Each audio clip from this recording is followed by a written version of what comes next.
Okay, so you've been doing a 9 roach pressure, and then after that, you've got okay, bunch of great questions, dude. So organized. This is awesome, awesome. By the way, congrats on getting back to Diamond 2. By the way, Yeah. 3600 MMR back up there. Well done, dude. So you've been enjoying the games pretty much over the last week or two. It's been good. Yeah, I haven't played too many games. By the way, I have it written down in my notebook, like handwritten, so I can't copy and paste it. I can write it down though. It shouldn't take me too long. But just to kind of give the brief introduction. Oh, sorry. When you said notepad, I thought you meant like on the computer. That's totally fine. It's all good. I was like, oh, you have it open in notepad right now. You could copy paste that, right? I'm such an idiot. It's basically the 20 drone, 21 drone, just like the Clash opening. You get your queen, 4 lings, Mm-hmm. a quick overlord on 27. You drop the Roach Horn at 215, 2 more overlords, and then just 9 roaches once the 2 injects pop. So you don't fake a third base?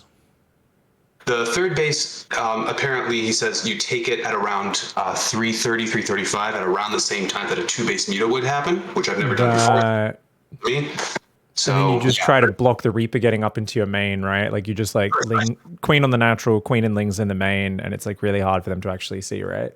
yeah, And that's yeah. and you're skipping ling speed as well, right? Yeah. You delay the link speed until the second 100 guess.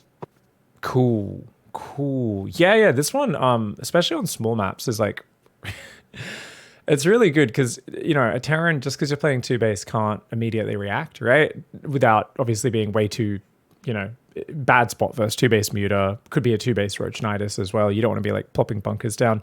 So as the Terran, basically you just have to keep your Reaper out. Like you need to not lose the Reaper when you jump up the ledge, which a lot of players will do. And if you don't see this move out, you're just dead, right? And a lot of players want to scout versus a 2 base build. So from the Terran side of things, it's very easy to just throw your Reaper away because you're like, I need to see what's in here, and then you just die. If you see it move out, the Terran still has to build a bunker and all that sort of stuff and kind of go from there. I guess what I'm questioning is what is our drone count? You've built 4 lings and 2 queens, so that's 4 plus or 2 plus 4, that's 6 supplies. You're on 25 drones. Okay, so it's a 25 drone roach So pressure. right Okay. when you start building the drones, or when you start building the roaches, there's 2 larvae. One of them turns into this is the 2 drones that happen, or the 2 larvae that pop before the big massive inject pop. So you just build a drone and a roach. So it ends up being 26 drones. Okay, cool. I believe I have a replay where I did Yeah, and this. Overlord into Roach Horn is just so natural as well. And that's something we can do with any pre-planned really early attack, right? That's really cool. Is like it's just like, hey, purposeful supply block, right? Because Yeah. you're gonna have to save money and build overlords anyway, so that you can build stuff the moment the production facility finishes. So it just feels so nice to go right up to your purposely supply cap yourself, build the structure, build 1 more drone, build an overlord, and then just build the roaches, right? Like that's just it's so clean. There's something just really nice about these very early pushes like that, where you purposely supply block yourself. Same thing with like the PROTOSS charge lot immortal all-ins that hit really dirtily and fast. Like you're like, man, how does this hit so fast? And you're like, oh, like they're totally fine to supply block themselves on 46 while they're building 7 gateways because they just want to get a warp prism and 1 immortal out and like nothing else, and then bam, they're warping in charge lot. So purposeful supply blocks actually the secret to really, really tight attacks. That's super Yeah. cool. And so I guess today I really want to focus on that. I mean, you can take a look at this. This was actually my promo game. I played it 3 days ago. I haven't really played too many games. Watch with others, promote to host. Awesome. Thanks for the patience. I just wanted to quickly look through the video to just make sure I understood exactly what we were looking at. But yeah, do you normally play lings after ling bane, or do you stick with roaches for a little bit? Is it something where you kind of like, oh, I just have to make roaches for like I'm going towards lings, but I just make roach speed because I'm going to be on like about 20 roaches as my initial mid game army? This was only my 3rd game playing this, so this was my first successful execution of the build.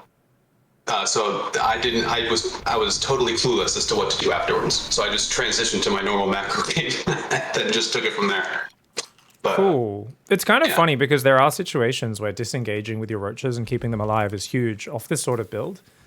And, yeah, you know, you've said your question about 2-1-1, 3 racks, Hellion, Lib, 2 tank Marine, and BC Hellion. it's basically all the different variations, not just the 2-1-1, right? I get you. like I just feel like drone too heavily, I just don't quite know when to stop droning, like to stop that first push. The Hellion harassment, I'm totally fine with. Hellion plus something else, I'm a little shaky on, but I'm getting better. But it's just, I feel like I drone a little bit too much. I don't quite know when to drone and when not to drone. My tech is usually fairly delayed, and my upgrades are nearly non-existent. Like I'll be halfway done with 1-1, and my opponent is starting 3-3. Like that's how bad it is. Yeah. So if you're doing a 9 Roach pressure, obviously that needs to do damage, right? It needs to, at the very least, do a massive disruption to their economy. If they, like, say, pull to their high ground ramp, waste a ton of mining time. And if you keep all 9 Roaches alive and waste all the mining time, say they abandon the natural, you kill 2 depots on the natural.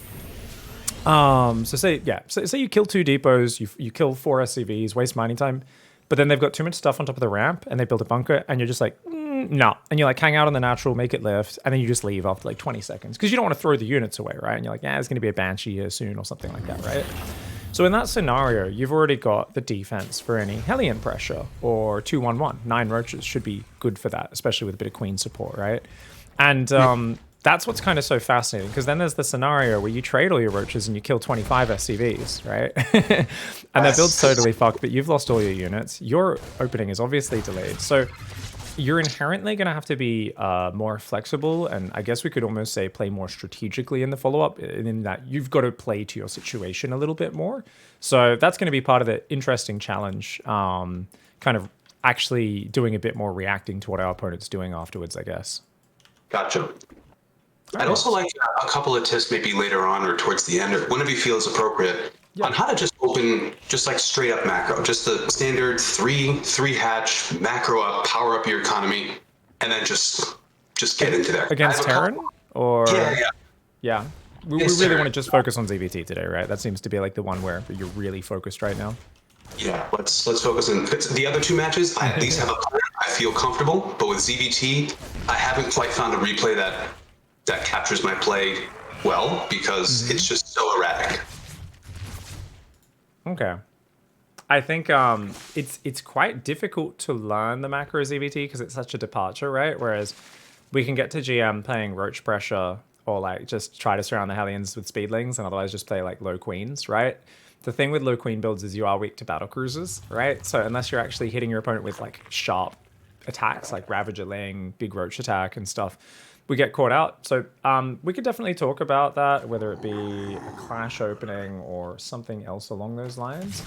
So what would be, I guess like a macro, we could do, essentially, obviously you've got to do classic rule of 1 gas is the standard macro if we want to play Ling Bane. Even if we want to play Roaches, you can, the best way to play Roach, the best way to play Roaches is also actually rule of 1 gas.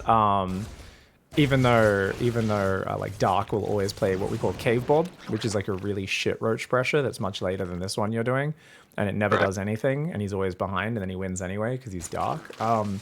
That is actually, the way Dark plays is actually really good if you're not playing top TERRAN players. It's really bad the way he does it because he's playing top TERRAN players that shut it down 99% of the time, the Roach pressure, and you're like, why are you doing this, Dark? It never works. But rule of 1 gas essentially is you want to get 3 mineral lines before gas, before going past 1 gas, and basically rely 99% of defense on queens and lings, right? Yeah. So it's a super mineral focused build, right? Because everything, all your defense is just have more queens, have more lings when needed, and you're trying to get up to racing up to 5 hatcheries, which is where you can, of course, not only saturate like 4 full mineral lines really early, and especially the first 3, which is the most important part, but you can also just have crazy production to build an insane amount of Ling Bane as well. So we can go back to that later, because I think we've got a very different replay in front of us. So let's talk about this one. And so you said this was your 3rd game ever doing the pressure? Yeah. Okay, cool. So, and you said it wasn't quite perfectly clean. How'd you do on this one? Well, I ended up, this was actually my promo match. This is the last game of my most recent game of StarCraft played 3 days ago. This was my promo match, so it felt a really good game to win and get promoted to Diamond 2. So it was a very momentous game. But yeah, I executed the 9 Roach pressure. It, to my recollection, did game-ending damage, and then I just ended up letting him get back into the game. So Need some. From what I saw, it did not do game-ending damage. So I only glanced, but we could be wrong on that perception. Roach Horn's a little late, though. Check this out, right? This sort of attack, dude, that's got to be down right on time. We're putting it down at 300 minerals. I know it's not a big difference, but that 7-8 seconds does matter. Does matter. Yeah. The first Roach is a little bit late. Yeah. In building. What you want to think about is the moment you build this Overlord and then this drone right afterwards that you've just queued up, you should immediately be like pulling a drone off the minerals in your main to where your Roach Horn is and just like, you're just sitting there, you know, pressing the key, right? That should almost be like one chunk of actions. Overlord, drone, Roach Horn, bam, bam, bam, in that tight sequence, just to make sure you hit it really tight. Yeah. It's probably clashing with one of my habits because I'll build my third Overlord and then I'll flip over to my fourth base, which is usually the triangle base, and then click it over there. When I probably could just build the Overlord and then build a Roach Warren and then rally the Overlord to where it needs to be. Like, well, just to make sure. You don't need to move your screen to rally the Overlord. I was actually coaching someone just the other day on this, and they were always clicking on the map, like going and zooming their screen. You can just right click on the minimap after building that Overlord. So sometimes too. Yeah. It's not I guess it kind of varies sometimes. Yeah, you're scrolling. You actually scrolled over there this time. I don't think you even used the camera location. Try to use the minimap. Really try to use the minimap for those, because that's going to really slow you down otherwise. If you're doing that for all the Overlords, even if you just do it for this one, it's a really bad habit. That's a really, really bad habit, actually. The actually clicking on your screen for the Overlord, unless your screen happens to already be where you want it to go, just by chance, should always be on the minimap, just so you get used to using that minimap, and it just saves you a lot of time. I know it's a bit accurate, and sometimes the Overlord won't be perfectly placed, right? Because obviously it's a bit rough, but that is such a time saver, because if we're building an Overlord and then it's delaying us doing the next thing, each time we're putting these Overlords out, it can really, especially if there's a Reaper harass or a bunker rush or something going on, it's just going to really slow down your ability to handle with it. So we want to just be like, for me, if I know I'm going to be building an Overlord, as I'm selecting the hatchery, I'm already moving my mouse cursor to where I want it to go on the minimap. So that's something where the more practiced you are with this, the less time it takes, because you're actually moving your mouse cursor to where it needs to be before and then as you click V for Overlord or whatever it is, you're just right clicking because your cursor's already in position. Does that make sense? That makes sense. Yeah. Okay. Make sure Overlords are always clicked on the minimap. That's actually a bigger one than you might realize. I've seen a lot of people have loose build orders because of that. Okie doke. All right. Let's fast forward. Other than that, I think it was a pretty good opening. Let's see. Oh, our drone count. Oh, no. We didn't keep droning, mate. That Reaper distracted the heck out of us. So, should have been Roach Warren. And then we should be holding that drone key down after the Roach Warren goes down, right? Because we're like as soon as that Overlord pops kind of thing. Okay. Yeah, then it's drone to 31. Which I didn't quite do immediately. Yeah, so that Overlord's popping, we should be drone. Obviously we had to do a spore trick here, I guess. This is a small map. The Reaper gets here a bit quicker on this map. And this Reaper had a lot of free time in our base. Now, Berlingrad's really hard for this, but this does tell us, hey, wait a second, let's check. Check that opening. Did our hatchery go down on 48? Did our pool go down right on a minute? It's a bit different on each map, but yeah. Okay, hatchery was pretty well timed. Those drones coming out. Gas pool should be down. Okay. Looks like you put it down pretty much as quickly as you could. Just going to check your early drone saturation. Make sure they're not derping around really uncoordinatedly at the start of the game. No. No, you doubled up on the top. Did we fix the other drone? You did. Perfect. I'm loving it. No, looking pretty good, mate. Looking pretty good. This is just Berlingrad things. The Reaper gets here pretty early. As soon as... Let's just check the Queen start the moment that pool finishes. I guess that's the other point where you might have messed up by a few seconds. Yeah. I always do, when I'm taking my natural, I always kind of rally my drone to my third and then just kind of get prepped for a hatch block. Sometimes it happens, and if it does, I'm already in position, but if it doesn't, I can usually pull back. So that's good to do against PROTOSS. It's completely unnecessary versus TERRAN because the hatch block is so rare, I would say. Maybe you just hit like a few weirdos in a row, but that's pretty rare. Oh, Zombie Grub, thank you so much for the raid, by the way, and the resub. Thank you so much, Zombie Grub. Much love for the support. But But yeah, okay, so your pool, this is the downtime. We found it. It was the last downtime that I looked for. Your hatch was on time, your pool was on time, but check this one out. Finishes 201/202, just as it's about to tick over to 202. And there's like 4 or 5 seconds there, which doesn't sound like a lot, but when that Reaper's hitting drones and killing Zerglings and making you forget to build your next drones, we can see how just those 4 seconds make such a big difference, right? So it's not a huge thing, but definitely something where it's like, hey, let's fix that one up. I don't know what we were looking at that time, so why not deep dive on it right now? So you're doubling up your workers. I'm looking at what you've got selected as we lead into this point. You're building more drones. You're changing the rally point for that hatchery to the natural. Yeah, now you're looking at your overlord at the front, and you're microing your overlord. This is when I would build it. Like I would just stare at the overlord because it would already be pre-rallied, and then just build the queens and the lings from watching the overlord, just so I can see the Reaper go out.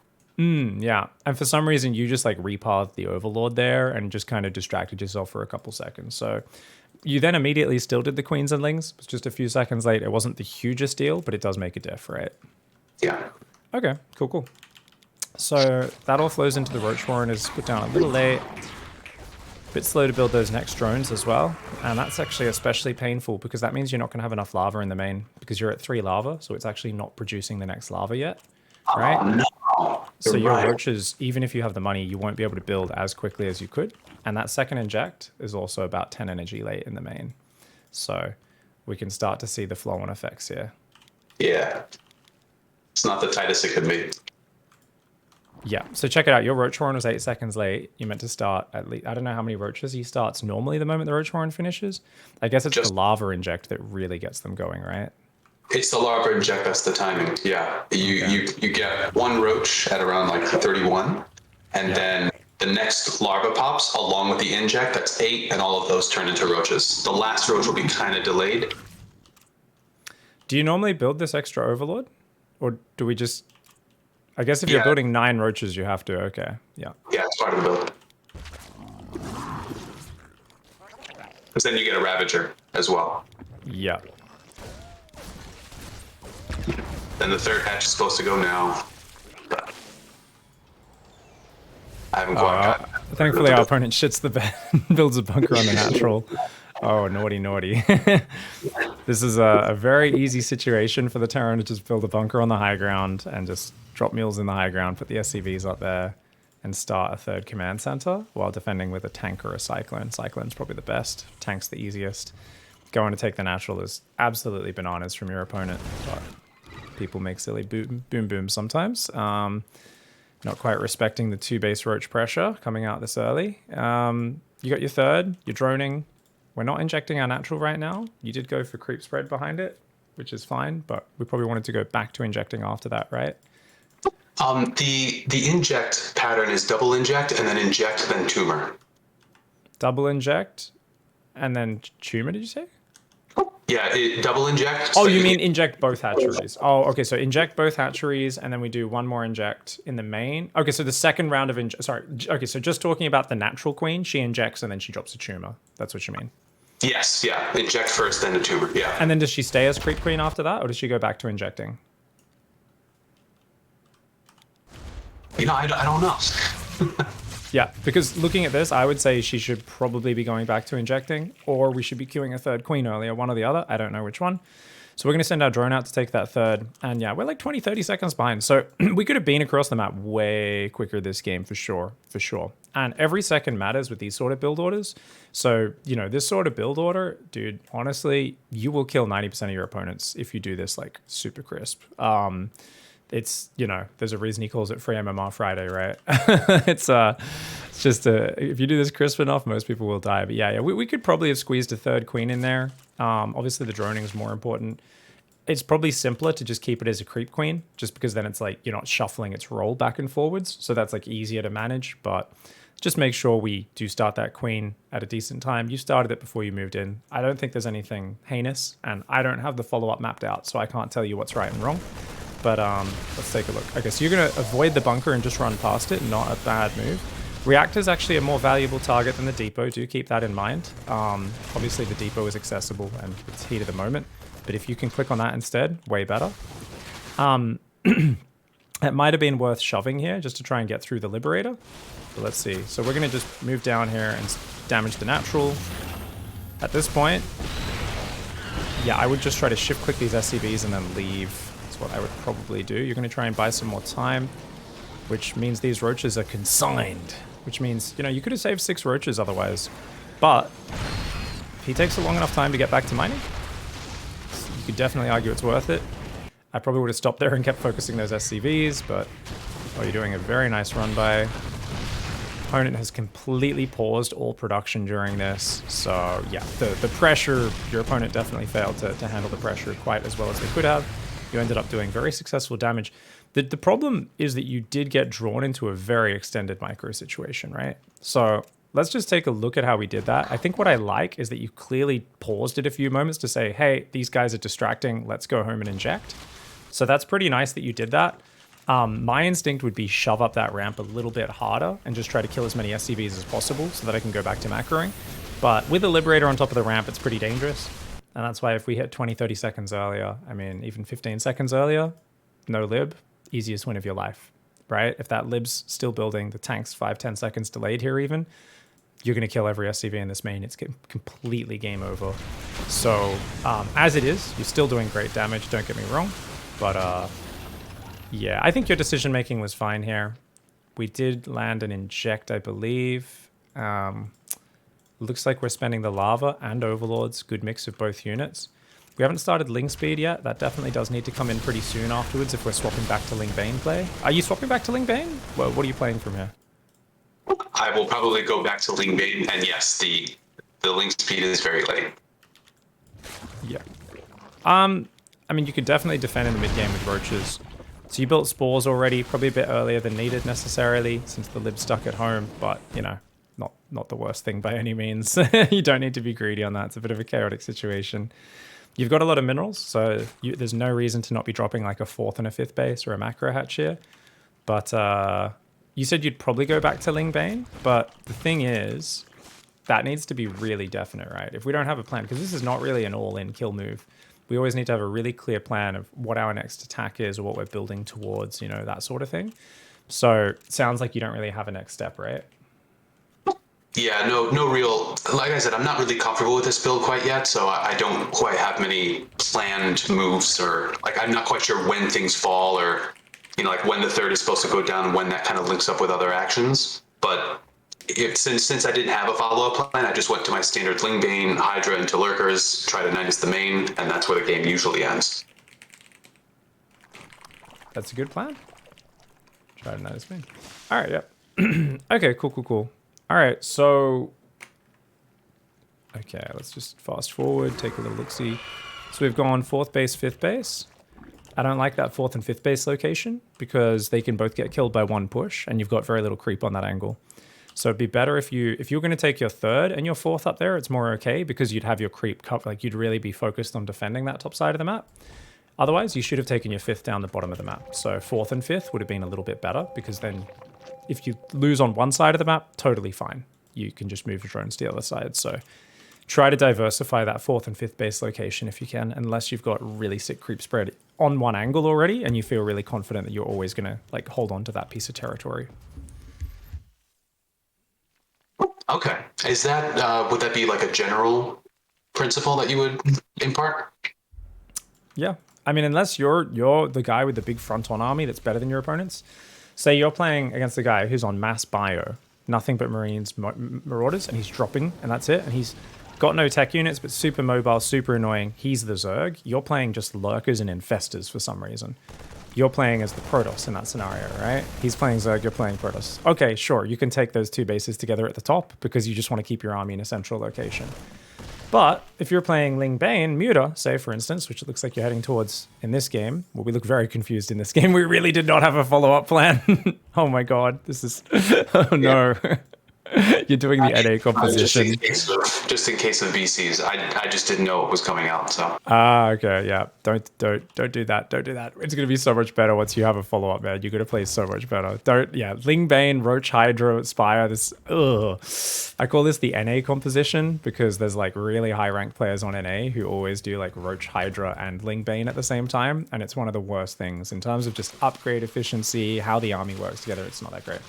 But anyway, long story short, just to get back into it, basically, you should be in a really good spot if we can just macro well off the back of it. And we can see you're floating thousands of minerals. You're a bit slow taking your gas. So what's going to be really good, actually, is, I mean, you wanted to learn how to play a more standard defensive game. I mean, just learning that plan better and then just going into that off this opening, right? And following the same rules as that. Yeah, the timings will be different, but it's going to be the same rules, same setup. It'll make your follow-up way better with this build as well, right? So that's going to be really, really fantastic. Awesome. Yeah. Yeah, with a plan, my play tends to be a lot tighter. Without a plan, this is what happens. If I die, I usually die richer than Jeff Bezos. Like it's absolutely obscene. I'll die with like 3K in the bank, and it's just bad.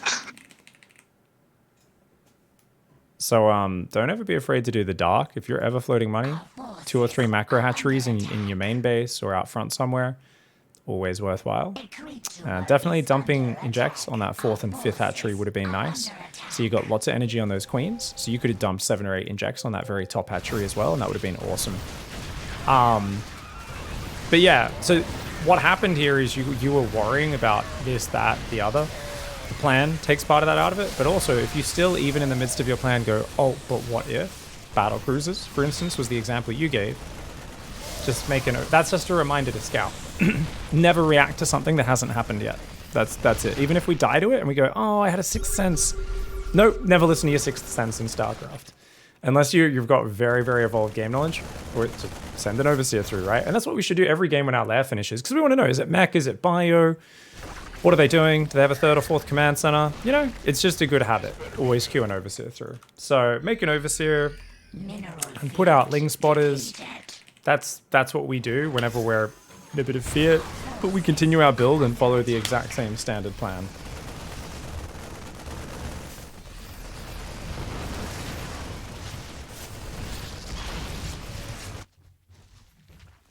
Got it. Okay. So I just need to get more, well, just better with my scouting. Because, yeah, I will react to stuff that I haven't seen before. If I just get like kind of like this sense, it's like, he's only showing me Marines. I don't know where he's spending his gas. Most Terrans go BC, so time to make a few Inspire. It's like you're dancing with specters, right? It's even just having a baseline plan usually stops you from doing that. It's in these scenarios where you're like trying to be hyper reflexive. I'm going to adapt to everything, man. And you're like, you know, trying to just like adapt as you go, and it's just so unnecessary, right? Because like we can see looking at this, it's like, oh dude, if you just like, it's not even about like spending your money. If you just like had a few banelings in your first ambush and just like, this should be the easiest game of all time, right? Because TERRAN, it's really hard to defend certain pressures and balance and weigh up the timing of it and know the response. And most TERRAN players fall apart because their macro is very different after they've dealt with a pressure. And TERRAN has so many little things to like mess with, like the add-on timings are different now and the depots. So just by disrupting their build, most Terrans will fall apart, and I think that happened here as well. So awesome. All right, so do we want to just go into focusing on a standard game now that we've pointed out, okay, you missed your queens and lings for a few moments. That led to your drones being late. It led to your lava being late. So your roach push was a good 20 seconds delayed, and that would have straight up won you the game. So just focus on every little detail with these builds and make a habit. When you rewind, look for those tiny details. So a very simple way of doing that to speed up that process is we can look at this game and benchmark it. And we can say, hey, when did we hit the natural? And we can say, okay, 420, 422 is when we're at 423 is when we're like running into the natural, okay? Let's compare that to our lovely god, Lambo, Mr. Julian. And he is walking into their main at 415. So, okay, cool. Now, the thing is, you might be like, well, I'm a diamond player. Come on, man, we're not going to be as good as Lambo. That's true. But in this scenario, there is like nothing that's happened. This is actually a build order. Even in Diamond 2, you should be within 5 or at most 10 seconds of his timing. So he enters the natural at about 403 on Oxide. You're on Berlingrad, which I think might be even a slightly shorter rush distance than Oxide. So yeah, so I think we're about 20 seconds behind. So let's aim for 405, 410, entering their natural at the latest, okay? Yeah, sounds good. There's only one thing I changed about Lambo's build is that he, the main queen just does a double inject, and instead of injecting the main, then injecting the natural, I just keep her in the main. So I figured I don't want to wait the macro stuff, because he then uses the main queens, pulls them down, and then uses 2 queens to defend the front while the 3rd queen builds in the main. I'm not quite comfortable with that yet. So do you think that's no, that's fine. That's obviously, it's like a nice thing to add in there, but it's not important. That's good decision making from you. Aim to hit 405. Okay, hit natural. So enter natural. Natural of enemy at 405. Okay, cool. All right. So we can see how 20 seconds shaved off would have straight up won us the game. Because if we go back to 405, the tank hasn't started and the Liberator's not even halfway done. Oh, game changing. Okay, that's awesome. All right, so let's go out and let's talk about the fundamentals of a solid ZvT. Should we just hop in game and practice it straight away, or yeah, that would be great. Did you want to learn the Clash opening, the kind of Lambo style, the super efficient one, or do you want to go for one that's like a little bit, I guess, easier to learn the very initial state? I think both are fine. It's really up to like whatever. The other one would be just the shit that I was doing until very recently. I started, Scarlett taught me the other one. If you just make me the party leader, by the way, so I can start hosting up a lobby. The real difference is obviously it's just one of them. You just get that 30 hatch or 32 hatch, which is so standard because it's same in Zerg vs Zerg, same in Zerg vs Protoss, right? It's like, it just is like, oh, I get to do the same hatchery timing in every matchup. How nice is that? That's the only real difference with it. Whereas obviously with the 27 Overlord or 28 Overlord into the 3rd hatchery, it's a bit more tailored towards Zerg vs TERRAN. Let's do the tailored one. Why not? Okay, no worries. I'll take any edge that I can get. All right. What's handy here? Wait a minute. What am I doing? You're just doing your normal opening. I'll talk you through it. So it's very similar to your normal opening, mate. Just a 16 hatch, 18 gas, 17 pool. And I'm going to copy paste some notes over from my private notes. Well, they're not private, actually. They're publicly viewable, but I mean, my notes from my own play, I guess is what I'm trying to say. Clash opening, Hydraling Bane, Interlurkers. Don't let them see you coming. All right. Okay, cool. Oh yeah, big set of notes there. If anyone in the chat wants to look at that stuff, they can. It's ! notes in the chat if you guys want to scroll down to my Zerg vs TERRAN.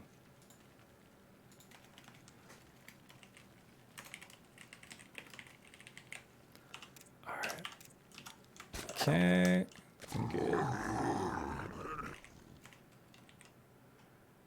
All right, I've copy pasted all the notes over to you. This is good. All right, really simple stuff. So the trick is just do your normal build. It's kind of funny because like this drone habit is so not necessary versus TERRAN, but the fact that you have it ready for versus Protoss is like super thumbs up. I'd rather you lose 1 or 2 mineral trips in this matchup and not get pylon blocked and have a 19 hatchery at 1 minute and 5 seconds every game. So hats off to you for setting up that habit, dude. Gotcha, okay.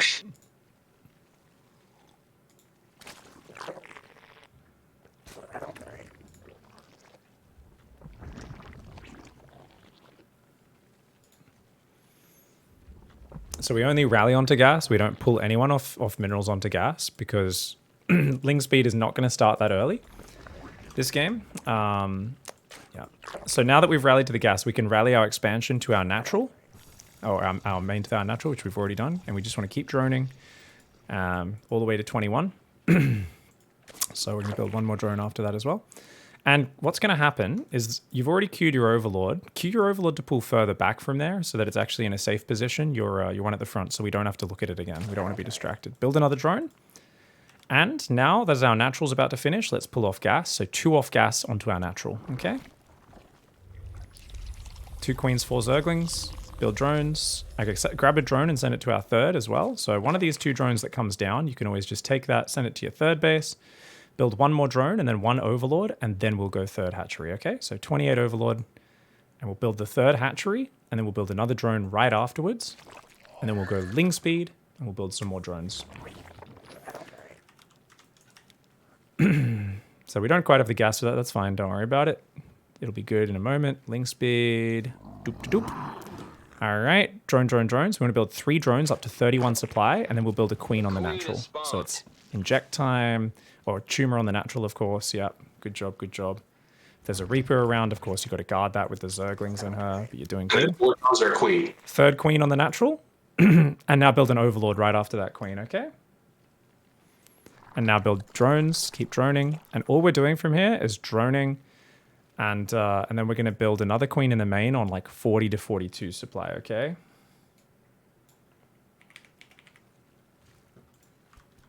So inject, actually, sorry.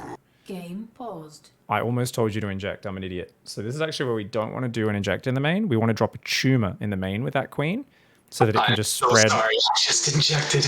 Oh, you did actually get the click off? Damn it. I thought I was like, I told you to do the wrong. It doesn't matter too much. So the only problem with that inject is with the queen timings, you actually don't have enough money to spend it. So if you do the inject, it's always like, if you're naturally someone who monitors your lava correctly, you're going to be like wanting to build more drones than you actually should. So it kind of like makes it easy for you to screw up the build. So what we should do is this queen should already have been added to our creep queen hotkey along with that one on your natural, even though it's just waiting kind of on the edge of creep in the main to put a tumor down and then come down to the front, okay? So it's okay that you've added that inject. It doesn't change that much. That's totally fine. But so let's go and just send it to the front after that inject. The tumor in the main doesn't really matter that much. We just do it just because it helps defending like drops and battle cruisers and banshees and stuff. It's like easier to chase them out. So that's cool. So basically you're going to do that. We want to build as many drones as we can after doing this inject and spreading some creep. And then we're going to build that queen, that 4th queen on about 40 to 42 supply. So basically after we spend our lava here, we'll queue up another queen, okay? Okay. Game resumed. Drones. And then build the queen. And an overlord. Let's build a couple of overlords and start spacing them around our base as we normally would. So we want to build as many overlords as we can right now, 2 or 3, because we are coming up on the supply block. But the 3rd base pops you out of it, of course. And just keep injecting and keep building queens. And keep, each time you inject with a queen, add it to your creep control group and bring it to the front. We can also build 2 drones in the main to put back on gas right now. And then we can rally everything to our 3rd and just keep droning like a mad lad. Now this is where the build gets a bit flexible, because if there's Hellions coming out and being dickheads, we'll build some extra Zerglings. So for us, let's just always at about here at the 4-minute mark, build a handful of Zerglings when we can. We obviously need Overlords as we are getting close to the supply book, so we're going to need to build a lot more Overlords soon. So as this lava comes in, keep doing it, and keep just non-stop pumping queens and inject in that main, and let's build 1 more queen in the main as well, okay? Okay, so this queen in the main also joins our creep queen hotkey, yeah. So that queen in the main, when it pops, that's going to be when we start our lair. And that's going to be a good benchmark. So keep injecting, get another queen on the 3rd base, and keep building drones and stuff here. We should be really good. Beautiful. All right, that queen on the 3rd should also have been added to your creep queen hotkey. She was beautiful. All right, so you've got your last 3 queens building now. That's going to take you up to 9. You're in a great spot. Let's drop a spore in each base because it's 4 minutes, about 4 minutes 40 is usually we just every game drop a spore, assuming there's Hellions. If there's no Hellions being built, they're just building Marine Tank. Obviously, that's different. We could skip it, but that's an advanced thing we'll learn later. So, lair, also get a Baneling Nest and a 2nd gas at the same time as that lair. Okay, that's going to be one action that we kind of chunk together. Obviously, talking you through a billion things at once. We're not going to be perfect first time through. But, yep, you reset the rally point as well. Oh, beautiful, dude. Keep it up. All right, now you're starting to take all those gases. Awesome. Also, I want you to take a 4th base. So, oh, you've already got it down. Oh my God, you're so quick. Beautiful, mate. All right, after the 4th base is down, you can also get a double Evo chamber sometime 5:30 to 6 minutes. It's not as important as getting Bane speed. That's going to be the priority, but it's Bane speed and 1-1, usually around the same time. And yeah, let's just keep those injects going, keep this droning going. And obviously, if they're doing more pressure, we'd build more Zerglings. And if they're not, we can just stay on these 10 Zerglings and be totally chill. So let's just keep droning up here. And we can also take a 5th base and a macro hatch or 2 whenever we feel like it. Now, a lot of players would say you don't need to go 2 macro hatcheries, and I agree. However, our Lord and Savior Dark, the world champion who doesn't know how to lava inject, I think is someone we can learn from. He goes straight to 8 hatcheries because he knows he's going to ignore lava injecting like a bronze player. So we also should learn from that and say, hey, I'm not a world champion. Maybe I should take a 5th base and 2 or 3 macro hatcheries as well. So make a habit out of that. Let's go. 5th base, couple macro hatcheries go down.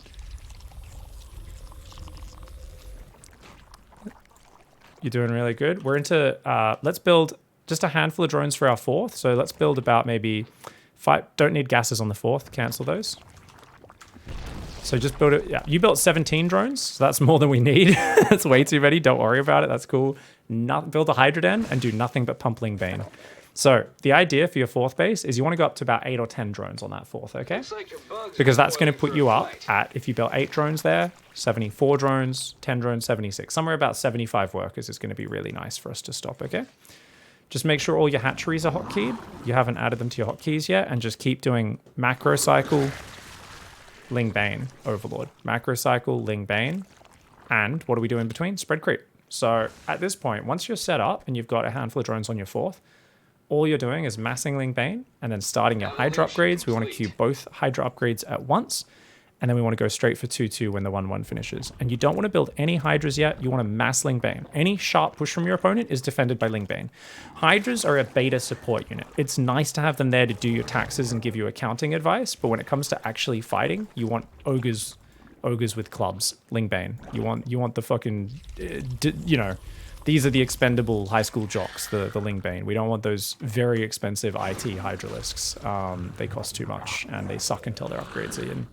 Weird analogy, but hopefully it sticks. You can obviously spread Ling Bane all over the map in the mid game as well. So just like little squads of Ling or little Ling spotters here. I love the split on the army. Beautiful. That's perfect. So you can easily defend double drops. Let's get that 2-2 going. Really easy to forget the 2-2. And just try to sink into that rhythm of like inject, inject, inject, build Ling Bane, spread creep. And you also queued injects on your 4th, which is great. Did you queue injects on your 5th base or your macro hatches as well? Because you built the 2 in your main, what's easier for you is just queue a billion 1s on your dudes in the main and don't even bother with the other hatcheries, is going to make it a much easier to execute. And that's what Dark always does. You'll see all of his queens run into his main when those finish and just dump like 6 injects on each hatchery. And he never has to worry about how bad his lava injects are for the rest of the game. Yeah. It's so enabling when we think about how imperfect world champions are and the fact that he prepares for his own absolutely abysmal injecting. There's Dark fans out there that are like, Pig, stop bloody ragging on Dark. But yeah, it's true, man. It's actually insane how many injects he misses. He just doesn't care. But if you get a few extra hatcheries off earlier, it doesn't matter, man. You could put all your focus into dodging Widow Mines, Ling Bane run by, surrounding their army, spreading your creep like an absolute Chad. Breaking rocks down is really big. You haven't broken any rocks down, so if the opponent's really macroing up, always use that opportunity to break the rocks down. Of course, make sure you don't click your banelings on it, which you've done really well there. Good job. So when do you get Hydras? I would say when your second upgrade started, you can start building the Hydras, because then by the time they get in combat, you can do it. But you never want more than at most about 15 Hydras. And if you can just split those, half in one army, half in the other army, it just means drops can't just fly over the top of them. Liberators have something to get shot down. If their medevacs overstay, you can gun them down, that sort of stuff. Okay, so you did really, really good. Let's do a little bit of a quiz here at the end of this game, mate. How many drones do you want on your 4th base? I have no idea. So remember, how many did I say earlier when we first were droning it up? I believe 8 to 10. Yep, so let's just say 8. So you only ever build 8 drones for it, but that's going to still be fully saturated, isn't it? Because you're going to transfer from your main at about 8:30, 9 minutes. 8 workers will come off your main base. So you will be at either 8 workers or 16 on your 4th base. And the only time workers would go on your 5th, if we go look at your 5th base, notice that doesn't have any workers on it, right? So don't worry about macroing or anything else right now. We're kind of done with the scenario. But at 11 minutes to 11:30 is when your natural runs out. So you can go to your natural and drop that down to 8 workers. So we can grab 6 workers from your natural. It would have been 8 if it was on 16 and send them to the 5th. And these are the set timings. 9 minutes or 8 minutes 30 to 9 minutes and 11 minutes to 11 minutes 30. It's when the main and the natural both half run out. The other bases, I don't really memorize the timings. You just kind of notice it hopefully a few minutes from now and that sort of stuff. But yeah, that's essentially a great way of doing it is, hey, we stop at 75 workers. But hey, what if the game goes on? I want you right now, show me, if you think the game's going long, you've got money, you want to build some insurance, I want you to build some spore crawlers around. Don't bother with spines, just spores. Where would you put these spores as your highest priority to defend your bases? Just go around, build anywhere between 5 and 10 spore crawlers. You can obviously just A-move this bio that's annoying you on the left side with your ground army to get rid of it. But, okay, so we built some spores on the left of the main. It would be really nice to have a creep tumor there. So you could actually have grabbed the queen in the main and got her to put a tumor, or you could just send some creeps to poo, overlords to poo creep over there, whatever it is. Bottom right as well, you could also put some spores on the edge of your third, right? Or your fifth base. You could have a few spores to kind of stop drops coming along. You know, maybe a spore behind your fifth base in the middle of the map as well. You see that one's very exposed. Liberators or drops from Widow Mines might hit that. And the thing is, where you put your spores in the main seemed really nice for early game. But at this stage of the game, that actually makes no sense. So go look at main. Look at the top left of the map. You could have zoned out the drop path completely and actually defended your more exposed base just by putting heaps of spores up there.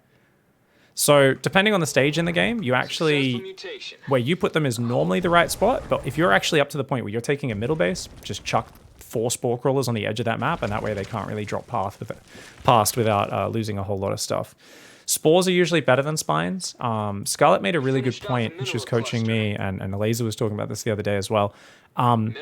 If you're really focused on fighting their army on one side of the map, say on the right side of the map, and that's where most of the army clashes are going on, spines don't really help that much there, right? Because your army's there anyway. But then the left side becomes the vulnerable angle. If you are going to build spines, what you can do is you can build at least like 4 spine crawlers all together on your most exposed base on the opposite flank. So this top left middle base, we could build like 4 or 5 spine crawlers just next to that spore crawler in a row. And that way, if they run in with just 1 or 2 dropships, those spines will really wreck it. A whole army comes, they're not going to do that much. But it's enough to really smash it. Probably the top, I mean, that one normally where you took it is fine. But obviously, if we're taking that top middle base, top left base, whatever it's called, then you could have put the spines up there as well, if that makes sense. Okay, yeah, so the top most left base that I have. Yeah, yeah. And obviously, you could move the spines from this base to that base when you take it as well, right? If you did this earlier in the game, if you got to like, say you accidentally build 90 drones, this is a way we can lower our worker count. If you're like, oh, I've already got 3,000 minerals in the bank, I'm on 90 drones, I want to have more army, I don't want to have just a crazy amount of money. Okay, if I build 6 spore crawlers, I build a few spines, oh, cool, I'm down on 80 workers, and then I take some gases at some point when my gas is running low. Oh, cool, I'm down to 75 workers again. So would it be blocking the rent? I wouldn't bother personally, but yeah, that's fine. I mean, it's funny because if you actually create a full wall and they A-move that way, the units will path in a different direction. But I, in general, would never wall something off just because I want to be able to run my army through here for flanks, for counterattacks, for backstabs. But yeah, as long as they're all close to each other, so they're all kind of supporting each other, then that would be awesome. Gotcha. So perhaps something more like this. Yeah. Perfect, mate. So rewind the game. Do you have the stream open? I do have the stream open. You did really good for me talking to you. I was very impressed. So let's just review the key points of the build really quickly. And it's going to take you a bit more to actually remember it and internalize it, of course, just lots of practice. But I'll go back right to the start. Okay, so what we do at the start, and obviously it's going to be a slight delay on that, so it, you know, from the audio you hear to what you see, but only by a few seconds, hopefully. Have you got it running now? Oh yeah, the stream's up. Stream's up. Okay, no ads playing. Good. All right. So when do we pull off gas in the main? Do you remember that? Pull off gas in the main as soon as natural finishes. Yep. So a lot of people say just when you're about to get 60 gas, so as you're like at about 52, 56, or when the natural finishes, it's honestly, it doesn't matter, whichever one of those you like to think of. We grab 2 workers, send them to the natural, and then we can either take one of those workers or this next one popping out, doesn't really matter, and send it up to our third. So I guess a good way to remember that drone going to the third, so we're not having to actively manage things, is that would be our 21st drone. So this 21st drone, when you start building it, so you build that drone, click it to your third base, and then you pull the 2 workers off gas. I think that seems like a nice little set chunk to make things really efficient. Okay, so question here. Why would we rally the 21st drone as opposed to the 20th drone? My question being, a barrack scout will get to my base at around 2 minutes, and they're going to see my drone going to that third, and they're going to be a cheeky little bugger and try to block it. It's very, very early. So if they want to do that, they can, but they would need to, you can fight the SCV and you can just send another drone to the other third base, basically. So the thing is, it usually costs them more than us. Even though potentially they could react really quickly and disrupt it, I think it's actually so early still, even with that 21st one, and your hatchery goes down so fast that you should get it down, on a big map, especially before the Reaper gets there.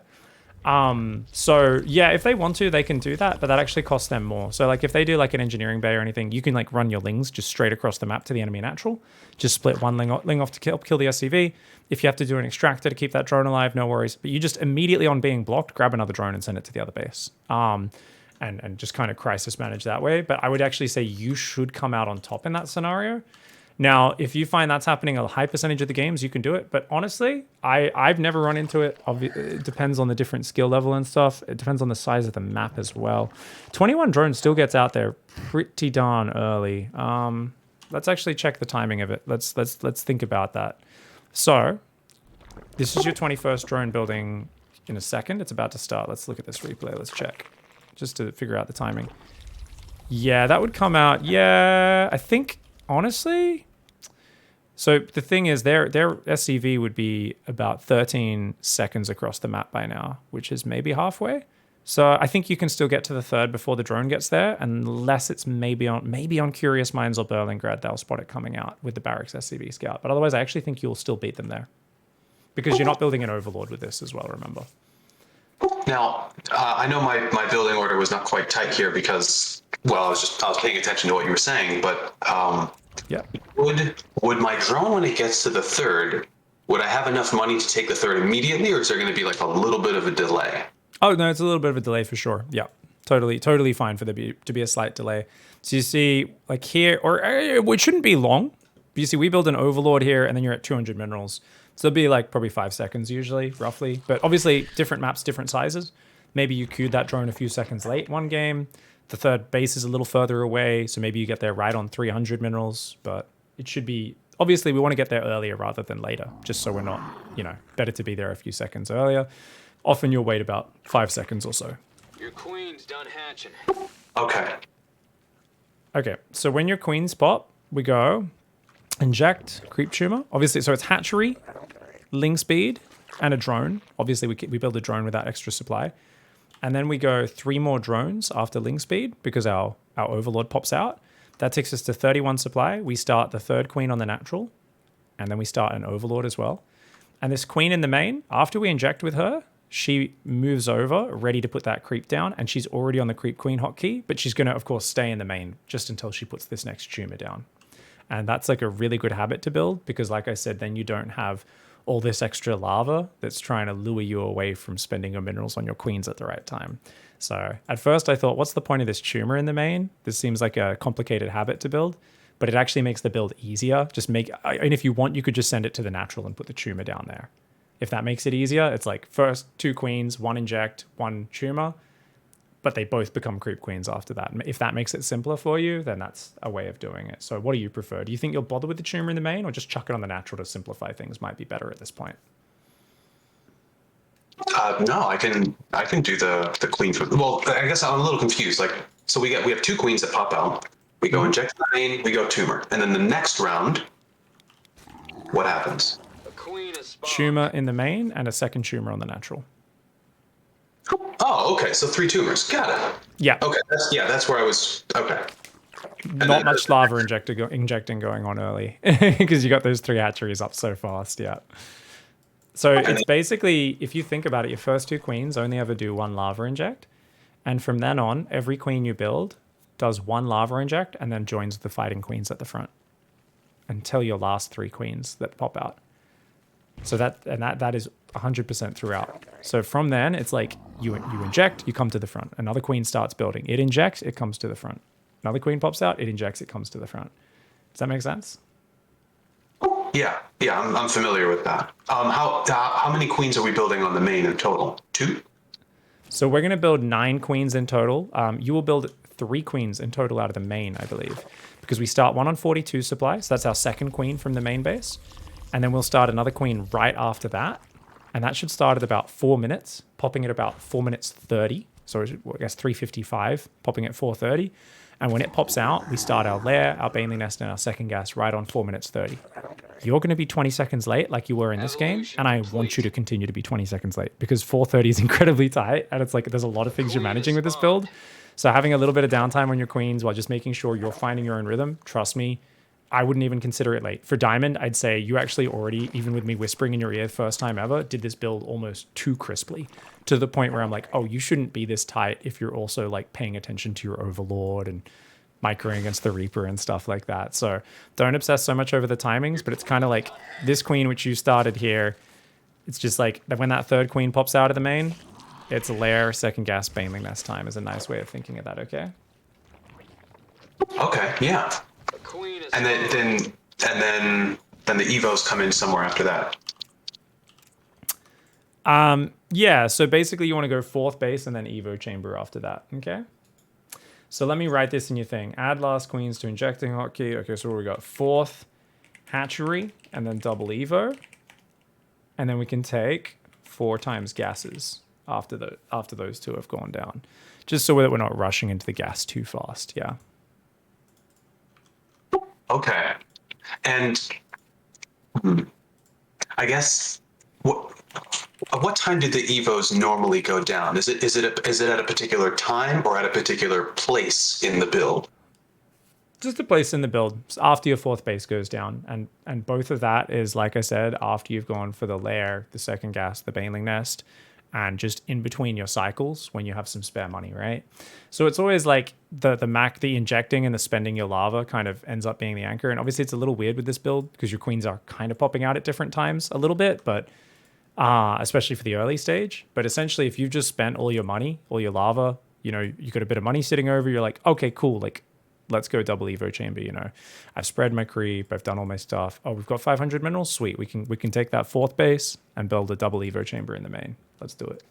Gotcha. Okay. So I know like, no, we're not. We started late anyway. And this is golden info. So the priority is always keep the macro going. Like just keep the cycle of producing going. As long as you're building queens and then drones at the same time, or zerglings if you need extra zerglings, and spreading your creep and spreading your overlords around your bases. Like, doesn't matter if your evos come down at 6 minutes 30. Don't feel bad about that at all. Against aggressive builds, Raynor sometimes builds almost 7-minute evo chambers with this same opening, because he's just like too busy defending it and making sure he shuts it down. And for him, his whole focus is just getting that 4th base fully saturated as quickly as possible. Now for us, we're taking Baby's version of this opening, okay? Getting that 3rd base saturated as quickly as possible, which you've done very early here. But if they're in our face with Hellions, that might not be as easy to do, okay? We can look here and say also like, okay, as we get better at this build, like your overlords would want to be a lot further out than this. Unless you've seen a Viking, we would want overlords out here. You're still watching the stream, right? Yes, I am. So all these overlords, we would want to push another like half a screen forward or something like that. And you know, 1 extra overlord that was kind of missing on the very front of your 3rd. Your other overlords, like they were all pretty damn well placed. We just extra warning of those Hellions so our queens could move to intercept them would have been beautiful. So if you just put those overlords nice and far out to begin with to make your life easier, that's going to make it really easy. And that overlord on the natural is really useful. So with practice, you'll see, oh, it's 3 minutes 30 and I'm already seeing Hellions coming out. Holy shit, what the hell?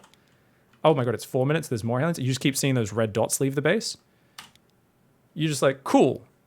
At that 4 minute mark where I said build a handful more Zerglings, remember we did that in this game. So just after, I said it at about 4 minutes, you build them about 410, 415. You built like 4 or 6 more lings. We're seeing Hellions, right? Hellions? Maybe you build 15 more Zerglings here. You're just like, all right, we're going to have 20 Zerglings. Slows down my droning significantly, but most importantly, it stops your rhythm from getting disrupted, which is the more important thing. The more important thing is preserving control.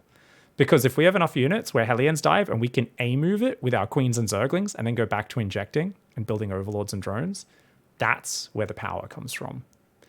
That's also where we're much more aware because we're less stressed, and it means we notice that red dot sieging up in our main base, that Liberator. and we don't lose 23 drones to it before noticing, which is the pig special. That's my favorite move to do when I'm getting stressed out trying to skimp on Zerglings. So it's actually usually better to overbuild Zerglings if we're seeing a Terran is just poking around with Hellions being really annoying. It's like, just build a bit of extra insurance so that you're not stressed out. Okay. And if by some wild chance I see BC Hellion harass, then what do the queens do? Because I feel like the queens want to handle the Hellions, but I also need them to handle the VC, so I get a little flustered on that part. Yeah, this is a really good question. So Or maybe basically, yeah, you actually do need to split your queens. Now, splitting your queens is something I do as standard with this build, and pros do these days as well. They've all started to finally learn it a year after Raynor won a world championship with it. Basically, that's something which is great to do by default because you can actually deflect the Hellions in 2 locations at once. I'm not going to get you to do it yet. It's very advanced. It takes a while to get used to. It is fantastic, though. But if you scout a battlecruiser, that's going to be a great way of dealing with it. Now, obviously, what I would do, personally, let's talk about BC response, okay? First of all, let's give you the Beby's BC response, okay?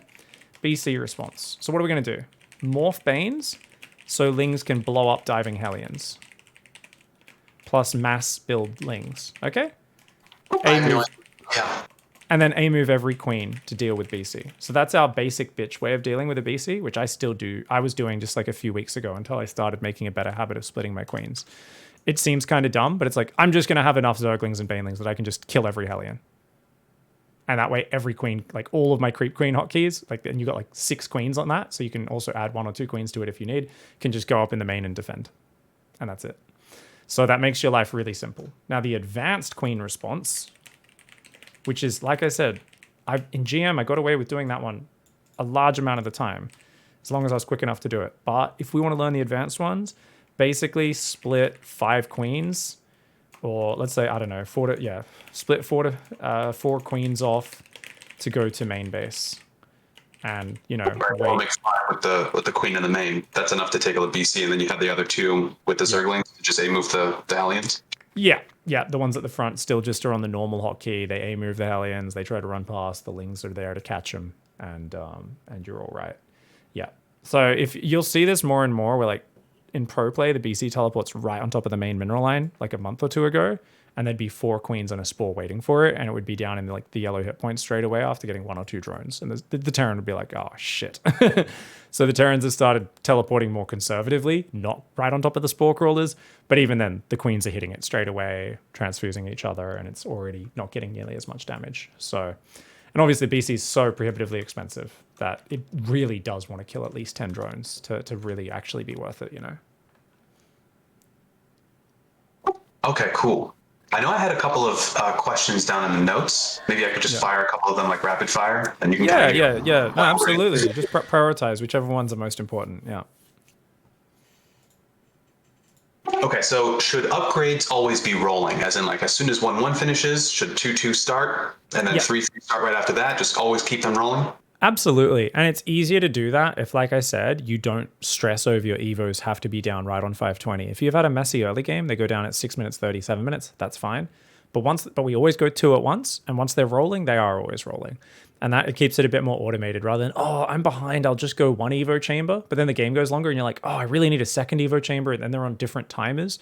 And suddenly you're draining your APM, right? And because you're draining your APM, you're taking bigger Widow Mine hits, you're missing drops, everything falls apart. Let's make our life easier rather than harder. So keep them rolling, always double Evo chamber, but actually keeping your macro cycles going and just getting your bases saturated on high drone counts, that's always the most important thing. Okay, cool. I'm glad that the Evo chambers are in the build, because that's usually what I forget. Once the Evo chambers are down, just beyond me seeing them, I feel like I'm going to add upgrades more, but if they're not there, I have less tendency to use them. I love your Evo placement. So can I add a little habit? Chuck your Baneley Nest and your Hydra Den near those Evos as well, just so they're all in the same spot. And that way it's like even easier to be like, hey, this is my upgrade area. And much easier to make sure you remember Hydra upgrades, Bane speed, Evo upgrades, because then they're all in one little chunk in your main base or your natural. Okay, yeah, that actually makes a lot of sense. Yeah, the upgrade area. I like that. Okay, and then there's some Terran that's going to get a triple drop in and kill every upgrade and be like, yeah, but it should be good. The trigger's not letting him do that. So. Okay, so when do I take Overlord Speed and Burrow? Like, I'm always at a, like, they seem like important game-changing upgrades, because then I can burrow lings at bases and in weird locations, but I never quite know when to take them. Yeah, never. Don't bother with Burrow. It's a really good upgrade, but right now you're learning a new build order. It is so far from what you should be spending your APM on. It's like, dude, if you're thinking about Burrow, like at this stage of the game in the replay we're up to, no, run Banelings into a mineral line. You know, set up a ling run by, set up your flank, get an attack going. Anything's more important than Burrow. Burrow is fantastic, don't get me wrong, and it's great for like utility. So as you get more comfortable with the build, mix it in some point when you're on, you know, 4 bases plus and you've just got some spare cash sitting around. And depending on how much, if you like to actually borrow Banelings, then it's going to give you utility. Otherwise, it's only really got utility for when you get a ling run buy in, and then you're like, oh, his whole army's coming back to deal with it. Quick, split into 3 or 4 different places and burrow. You know, it's an annoyance upgrade. It's a utility upgrade, but it should never be like, oh, I don't have enough gas for my carapace or my bane speed, but I'm going to get burrow and overlord speed right now. Heck no. So in general, as long as, you know, the better you are at your build, the more comfortable you are, you can build a timing where it's like, oh, I start 2-2 and I make burrow at the same time or something like that maybe. It's up to you. I'm going to let you personally choose. As long as you're not rushing it too fast, you can link it to something else. But I would say in general, don't be getting burrow before 7 minutes 30. Okay, that sounds good. I guess it seems like 2 last questions. I always feel like I favor the Ling Bane. Wait. OV speed. When you see Widow Mines. Oh, okay. Because if they're going a Widowmine style, you need speed overseers, or otherwise like they drag behind your army. If you're trying to do a Ling Bane attack and your overseers miles behind, you can't even kill the Widowmines. It's like really frustrating. So having the speed for the overseers really helps you. It also means they can drag Widowmines sometimes away from your army or into their army and stuff like that. So always go OV speed when you see that, and burrow just not too early, okay? Okay. And then if they don't ever go Widow, I don't know why they wouldn't go Widow Mines. I've always seen them in every game. But if they don't go Widow Mines, then just get it when I have enough cash. Yeah, and you could forget it all game and it wouldn't matter because you can make overseers to scout anyway. It's nice. It's a great little utility upgrade, but like you're not really using it for anything specifically, so it just doesn't matter. Yeah. Okay, cool. I guess to the last 2 questions here. So I tend to favor the more Ling Bane styles. I'm not quite sure how to play the Roach based styles against TERRAN Bio. I usually just only do that against TERRAN Mech, like the Roach Ravager Ling Bane type of deal. Yeah. Trying to learn that. I came from Swarm Host play. That was a lot of fun, but I'm trying to do the Roach Ravager thing. I feel like the extra mobility is going to help me out. But I feel like I struggle spending my money with the Ling Bane style. I feel like I'm always lacking larva and floating too much money. So I guess my question is, should I be upgrading more aggressively, maybe expanding more quickly, or with proper macro, plus all of this extra upgrades and stuff that I'm kind of doing that I wasn't doing before, is 4 bases really enough to do a proper Ling Bane style, as long as I'm macroing properly behind it? This is why you always need a minimum 5 hatcheries, but 5 hatcheries is if you're really good at like getting those hatcheries up at a crisp timing and queuing injects on them immediately. But remember, we're not expecting you to do that. So that's why we've given you those dark notes of drop that double macro hatch in the main, Q injects on them, Q injects on your 4th and 5th, and get 4th and 5th base as well. So after our double Evo, and then we start getting all the gases, it's actually in your build to build 2 macro hatcheries and a 5th base, which we're going to be dumping injects on both the 4th and all those when they're done, and that's going to give you enough lava. Now, if you're still floating money, well, if it's not crazy amounts, that's fine. Don't worry about it. We'll get on top of it. If we really want to, though, to be like, oh, I don't like looking at the money, it's like, well, we could just stop at 3 bases of workers rather than building any drones on the 4th. But I think building the drones on the 4th is just going to give us a little bit of extra economy. And I think with practice, we'll definitely be able to spend it with all these hatcheries. You will be able to spend it. And once you've got most of your upgrades and your macro setup, you're not droning. Especially once you're at like 120 supply, you're often 120 out of 200, right? So you're not droning. You're not building overlords. You're not having to move transferring workers around. The game actually becomes simpler in terms of the macro. You just got to remember to queue your upgrades every now and then and just do these giant cycles of production in some sort of rhythm, right? Every 30 seconds, right? Just build a billion Zerglings and Banelings, right? So you will find that mid-game rhythm with all these extra hatcheries, you will spend your money very easily. It's just going to take a bit of practice on getting those hatcheries up on time. So you get to the end of a game and you go, man, I was floating money all game. Well, maybe there was a lot of crazy micro going on and you were doing backstabs as well, and that's fine. It was a game where you both had your multitasking pressed really hard. But it's more if there's a game where nothing's happening and your hatcheries just aren't going down and you're on 4,000 minerals. Oh, I've got to remember at this point, this is the trigger point where I should have gone 2 macro hatches and a 5th base. I forgot that part of the build for 2 minutes. My lava machine didn't get going. Bam, easy solution. Okay, all right. So a little money float, not too bad. A lot, not so good. Yeah, if you float 1,500 minerals, 2,000 minerals, that's totally normal. Dude, look at your income in this game. You're mining 2,500 minerals a minute. And this is when you're down to 66 drones. Your drone count's actually later at this later point because you built so many spores. Let's go back to when you're like 75, 80. It's even higher. You're at 3,000 minerals a minute on 76 drones, dude. So that means if you don't spend your money for 40 seconds, you will have 2,000 minerals. People will look at that and go, oh, you're so bad at macro. Dude, how long is an inject cycle? 29 seconds. It means you've gone 10 seconds past your last inject cycle without spending your money. That's literally good macro. That's better than a lot of pros will do if there's a lot of action going. So the difference is if you're at 4 minutes in the game, you've got 2,000 minerals and it's just sitting there and you're doing nothing with it, that's a problem. But you're at 8, 9, 10 minutes, 80 workers, you're floating 2,000 minerals pretty regularly, not a problem. If that 2,000 becomes 3,000, 4,000, 6,000, we're still nowhere near maxed. We're lava short. We're supply blocked all the time. That's a different story, right? Context matters. So actually look at the situation. Don't be like, you fucking idiot. No one ever macros perfectly, right? There's this endlessly sliding scale depending on what's going on in the game. And if there's enough distractions going on, it's like, hey, you focused on the right things. You were actually defending the 400 Widowmine drops some really annoying player did to you really well. Yeah, you floated a bit more. You missed some injects, but you dodged 400 Widowmines. Well fucking done, dude. Good on you. Okay. And then if I were to add a spellcaster just to kind of practice getting better, which one would you add with this Roach Hydra, eventually Lurker composition? What, in ZvP? ZvT. We're not playing Roaches. We're playing Lingbane. I'm sorry. Maybe I misspoke. This Lingbane Hydra potentially Lurker. Okay, cool. All right, I was real worried for a second. I was like, holy shit, did we just not watch the same game that you just played? I was so confused for a moment. I was like, what? What spellcaster? I mean, if they're going tanks, Vipers are nice. They can abduct, medevacs, and parasitic bomb them. They can blinding cloud tanks. Yeah, basically just get 1 or 2 Vipers with your hive is very nice to add to lurkers. I wouldn't say if they don't have tanks or liberators in decent numbers, it's really not important. But I guess if they're hanging with drops out in the dead space, they've got drops there. It's oh cool, I can just abduct them into my hydras. That's nice.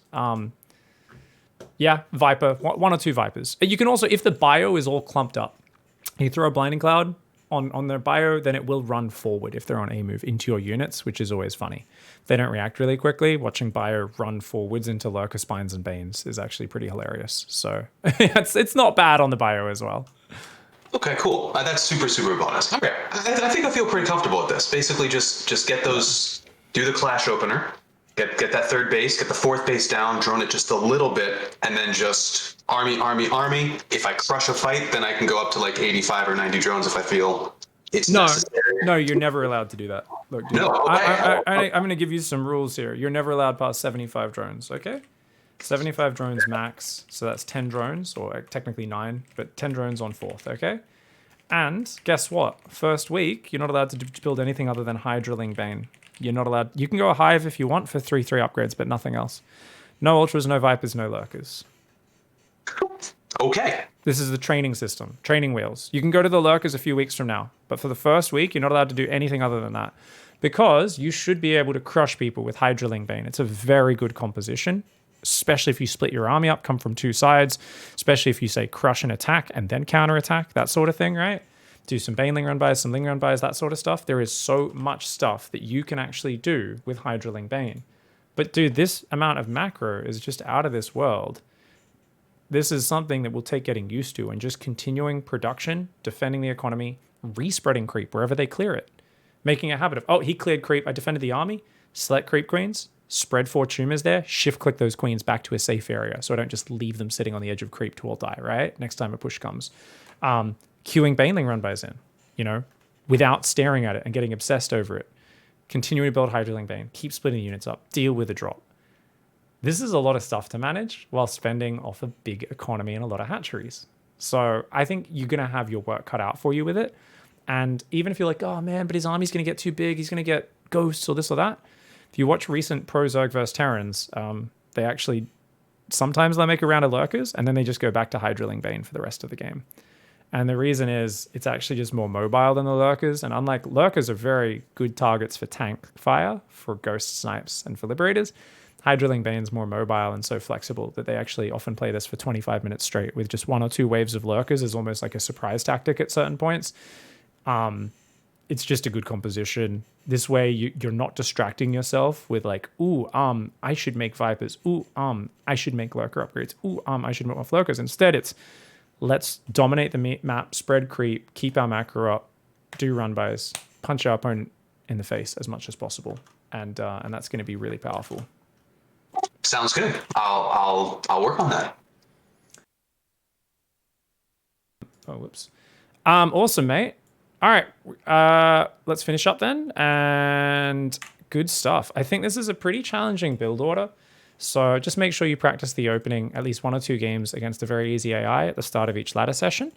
And just, just make sure you stick to the systems involved. I had a lot of struggle learning this build myself. And I just had to go back a few days after and put a few more games into the opening and empty custom games. And once I did that, it was a bit more natural and it worked out really well. So yeah, just do 1 or 2 games up to the 8-minute mark or something, empty custom game at the start of each ladder session, and you should really kick ass.